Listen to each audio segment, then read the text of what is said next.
In today's episode, we continue with our questions from the B2B Influencer Marketing Summit held by SAP and Onalytica. As a reminder, it was a panel discussion, 30 minutes for 4 folks and a moderator to answer a bunch of questions. And in those situations, you never really get to say everything that comes to mind because you want to make sure that you're giving airtime to everybody else. Everyone has a chance to contribute equally. So this series is all the stuff that I would have said if there'd been more time.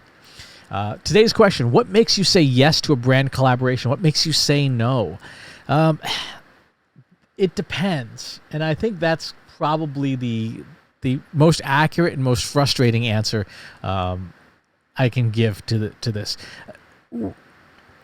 What matters? The reason I choose a brand collaboration. There's a few. I'll say no to companies that are direct competitors of mine, of Trust Insights, right? That's kind of a no-brainer. If a company is a direct competitor, probably don't want to be undermining my own business interests, which is a valid consideration, right?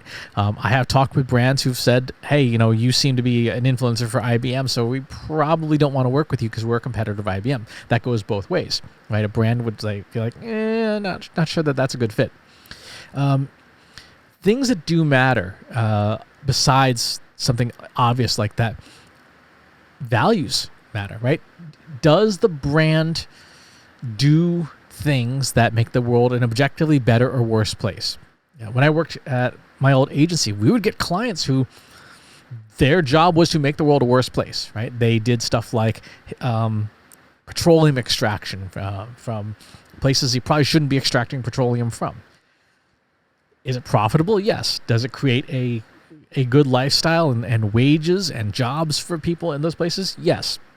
Does it also substantially damage the environment? Also, yes. Is that a concern? You bet it is. And so values alignment is really important when looking at a brand and saying, do I want to work with this brand? Things that matter, the brand needs to have to open up access to stakeholders and talent, right? Particularly in B2B marketing. There's a lot of software companies. There's a lot of, SaaS services, things like that. And I am, as a buyer and as an influencer, I am very wary of somebody that will not let me kick the tires unescorted, right?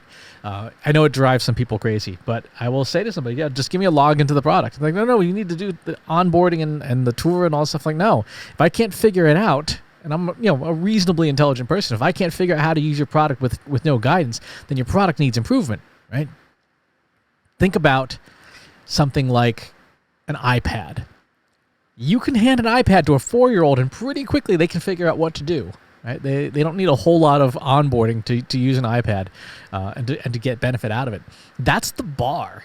That is the bar that all software and service companies need to be able to provide. Just to say it will help if you read the manual or do the onboarding, but you don't need to be able to get immediate value from the product. Another thing that I particularly look for, because I talk to a lot of data science and AI companies, let me talk to someone in engineering, unescorted. Again, both as an influencer and as a buyer, let me talk to somebody who there isn't a brand marketer or a reputation manager looking over our shoulder the whole time. I've had the experience where a salesperson said, oh yeah, our product does this, that, and the other thing. And I talked to the engineer, and the engineer's like, no, I don't do any of that. That's not what this product does. And you can usually get more candor and more truth out of engineering, at least in the space that I work, than you will out of sales or marketing. In a lot of cases, I will have questions where the marketer isn't equipped to handle the answers. They just don't know the answers. I was talking a number of years ago with the folks at Onalytica, and I was at their booth at the B2B forum, and we're talking about graph networks, and the person at the booth was saying, oh yeah, our software has this type of proprietary blah blah blah for identifying influencers. And I said, well, let me talk to somebody who is on the software side, who's the engineering side. And there was someone there. I got to chatting with them, and they explained, here's the algorithm we use. Here's the the specific technique. And to me, that gives the brand credibility. It says we're willing to let you look under the hood and say, huh, this is what's under there. Look, it's hamsters. No, I'm just kidding. And conversely, a brand that don't work with them, don't buy from them, don't have an influencer relationship with them because they got something to hide. If you won't let engineering speak unescorted with a prospect or an influencer, you got something to hide, and that's not good. Ideally, your influencers should know your product as well as you do. Ideally, your influencers should know its strengths and its weaknesses and be able to talk credibly about that, to say like, yeah, this product is not for you, right? To the people who it's not for. You know, for a real simple example, IBM software, for the most part, if you are not a Fortune 500, IBM software is not a great fit most of the time, right? DB2 is a gigantic database. It is highly reliable. It is highly secure. It is highly a pain in the butt to configure. And you need to know the ins and outs of it, right? The IBM Z mainframe. Your average mom and pop shop does not need that, right? No one needs a mainframe if you've got like less than 1,000 employees. There's certain lines of business where that makes total sense. And if you don't let your influencers see the inner workings of the products and services, you're doing them a disservice and you're doing yourself a disservice, because they are going to then say things that may not be true, or in my case, it just won't work with you because you can't trust what you don't see.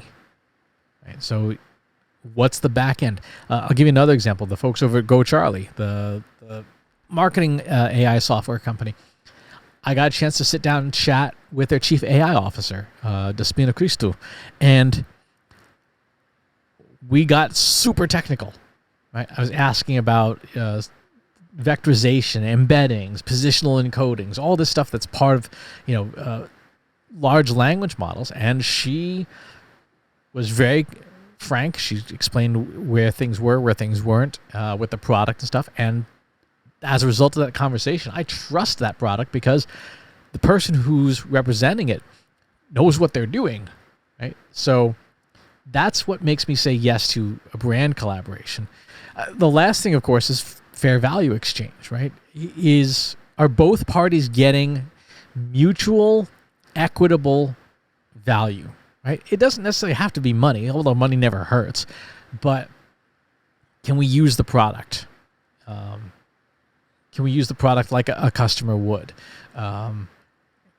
Can we get exposure to a new audience, an audience that maybe we don't have access to? So there's a different ways to provide value, but the value exchange has to be bilateral and it has to be mutual. Access to stakeholders, experts, things like that.